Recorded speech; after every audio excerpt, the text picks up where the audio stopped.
Hi there guys, Ken here at the Thrifty Apprentice, and in today's video I figured it was time that I did a little bit more of a serious painting. Throughout March I did have fun with a lot of whimsical things, and I will get back to that really fun way of designing, but I wanted to give myself a progression test today, and a progression test is something I do in order to see where I have come with a particular medium. In this case, watercolor pencils. I'm using Derwent Watercolor pencils, and I'm also testing a piece of New York Central hot press paper. I picked this sample pack up from Jerry's along with a pad of their cold press paper that I bought. Jerry's just acquired that brand from what I understand, so I wanted to give it a try. Now in this painting we are doing an iris, and I am using 5 colors. I wanted to keep it really simple.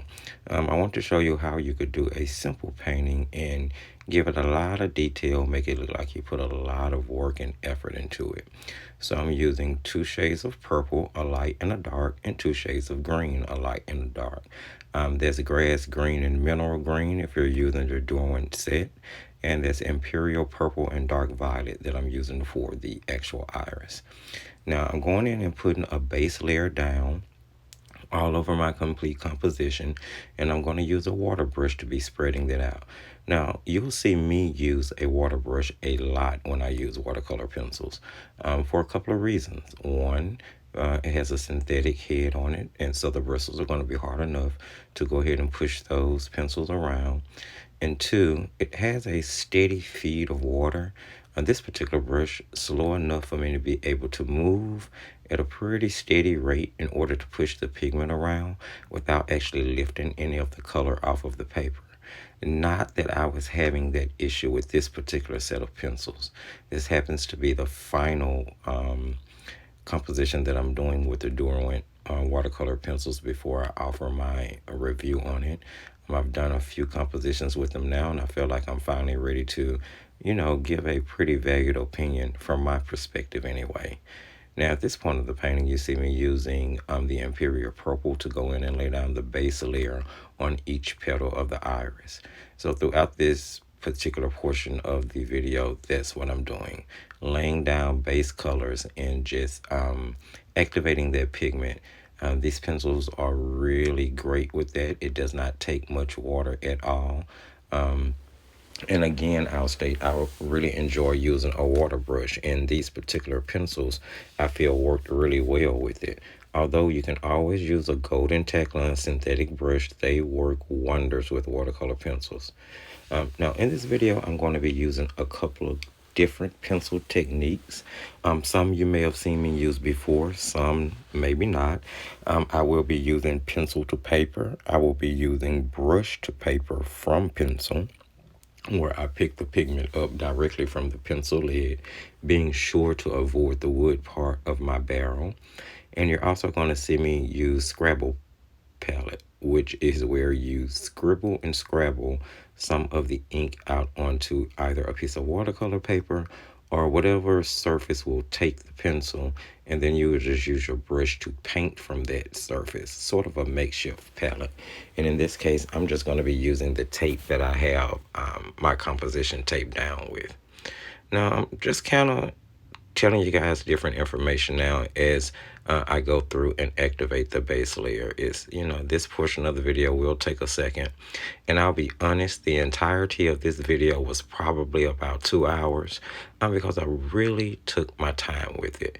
Now, of course, this video is time-lapse, so it definitely won't be 2 hours that you're watching it.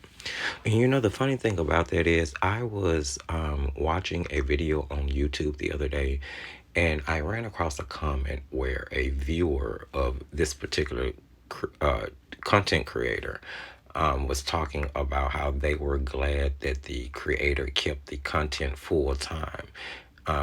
The comment went on to state how she hated when a video that took an hour and a half to 2 hours to create was condensed down into a speed video that was 15 to 20 minutes long. And I have to say, I kind of understand where she's coming from, which is why I try to give you guys some full-time videos. But then I also understand the other side of that spectrum where some people can get the information that they need from the video, doing a speed painting, listening to the voiceovers and the narration. So there are people who can learn both ways. So I tried my best to, put up videos that will suit and please both type of people. Now, of course, I do understand I won't be able to please everybody, and that's not my mission. But my mission is to put up the best content I can in different formats and varieties so that a lot of different people can take advantage of it if they choose to. Now, I do also understand that there's a control on the video player, so you can speed up a full-length tutorial if you want to. And that is something I keep in mind, which is why I do try to do a mixture. But I just thought that, that was just a subject that comes up often, and I felt like it would just something that I would address with my particular viewers, just in case you wondered why my videos are mixed the way that they are. Okay, now we're getting down to the nitty gritty. You see here I am using that 2-pencil technique. I'm using a lighter version of the green, which is the grass green, and a darker version of the green, which is the mineral green, in order to go in and start to add in the shadowing and the not highlights, but the details. Now, this technique is pencil to paper. So I'm using the brush to enhance the base layer of the pencil, which was the grass green.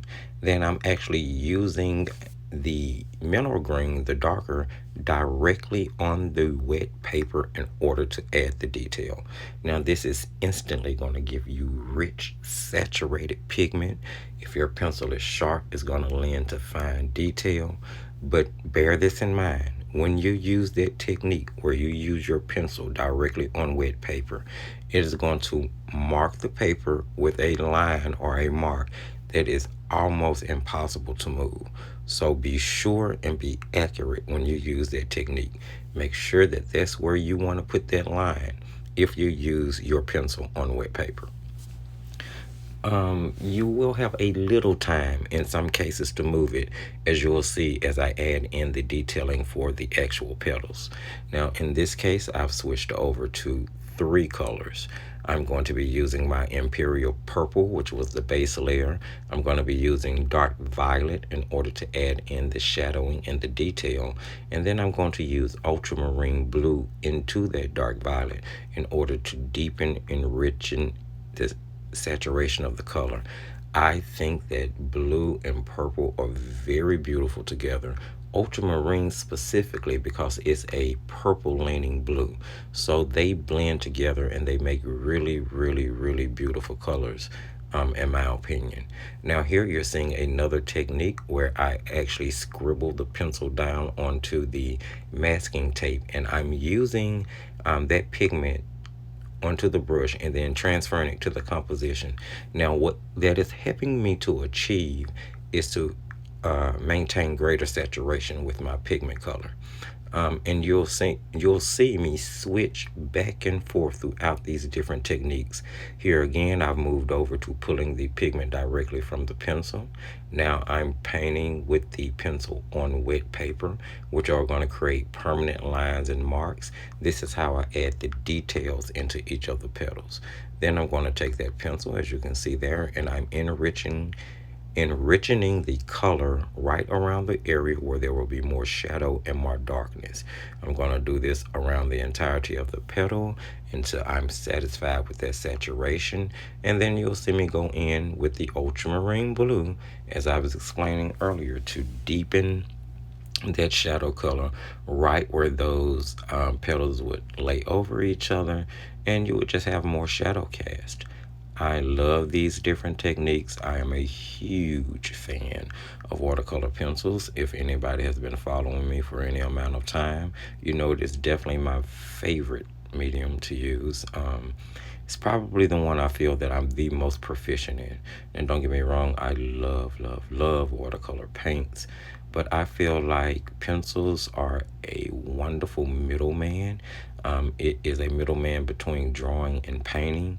And using them, I feel, definitely helps my artwork grow more so than any other medium. So yeah, give watercolor pencils a try if you haven't. The first week of May is going to be my birthday week, so the video releases during that week are probably going to be just more informational videos. And I'm really thinking about doing a watercolor pencil set tour as well as a colored pencil set tour during that week, just because I'll be concentrating on other aspects of life, and I want to just get some easy but informative videos made and up for that week. So you guys stay tuned for that if you're interested in it. I had a watercolor palette tour back at the last end of the year, and I think it went over well. So hopefully these two will as well. So you just see here, I'm constantly going back and forth between those techniques where I'm laying down and enriching the color on the base layer, adding in the details, shadows, the blue to enrich the shadows. And I have quite a bit of composition left to do here, to say the least. So you guys, although this is a speed video, are getting to see that technique over and over again. So hopefully it is retainable. I'm hoping. I really am. I'm thinking about putting together a watercolor pencil class, maybe. I don't know. I'm going to give that a little bit more thought. There's a lot of things that I want to do and a lot of things that I want to share with you guys. And I'm actually in at the part of the voiceover where I'm just really kind of talking to you guys as the video proceeds with the painting. I was going to play music during this part, but I figured, hey, why not just have a real conversation? We'll just kind of paint and talk to each other, or paint and I'll talk and you guys will listen, and I'll appreciate the fact that you're listening to me ramble on as we try to make it through this technique, the same techniques over and over. Is, I mean, I don't want to have to continue to just, explain the same thing to you guys. I think at this point you get and you see what I'm doing. And hopefully at this point, or even from the beginning, you grabbed your supplies and you were painting along. I mean, you can paint along the speed paintings, trust me, because the pause button works wonders. You can watch a little bit, you can pause, you can rewind, you can fast forward. That's the wonder of YouTube or just streaming overall. The ability to control not only the speed, but when you do and don't watch the video. So please feel free to take full advantage and pause this video, play it back. Hey, even slow it down if it's moving too fast. There's a thought, right? If you're watching a speed video and it's moving fast and you want to slow it down, then go right ahead. Because just like you can speed it up, you can also slow it down. So, there. Have that. Don't you love it when you have more than one option? So we are finally getting to the point where we are finishing up the petals really soon here. There were quite a lot of them. I was debating when I first decided to do this composition whether I was going to do just one flower. Then I thought to myself, odd numbers, 3 is the charm at a minimum. So I decided to put the 3 in there.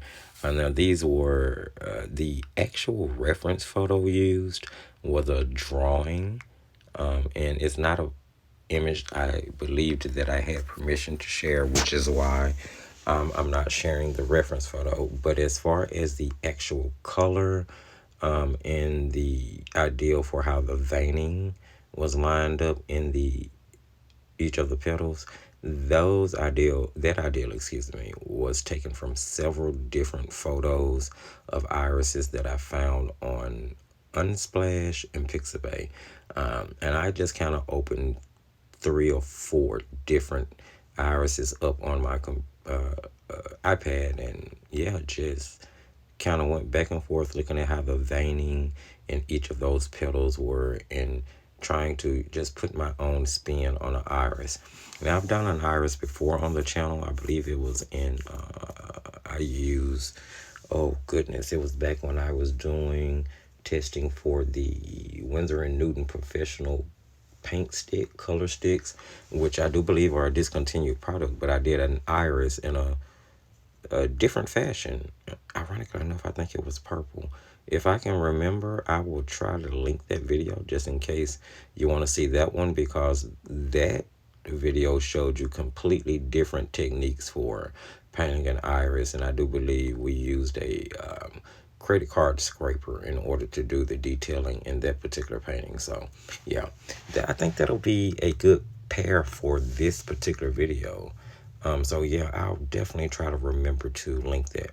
So here we have finally gotten to the last petal of the iris, and we are laying down the base layer to enrich the saturation there, going in with that pencil to wet paper technique in order to lay down those permanent lines of detail. I'm going to spread out some of that color in order to start creating the shadow area. Enrich that with some ultramarine blue. Go back in with some more of the dark violet in order to make sure that it's more purple leaning. And yeah, signing it. So here I'm going to pull the tape off, pulling it at an angle, being sure to try to help prevent from tearing my paper, which by the way worked out really well. I'm not a hot press paper fan, but I love this one. A white gel pen's going to throw in the highlights, guys, and that's going to wrap it up. Don't forget to give the video a thumbs up if you like. Remember, as I always tell you, just keep painting and crafting.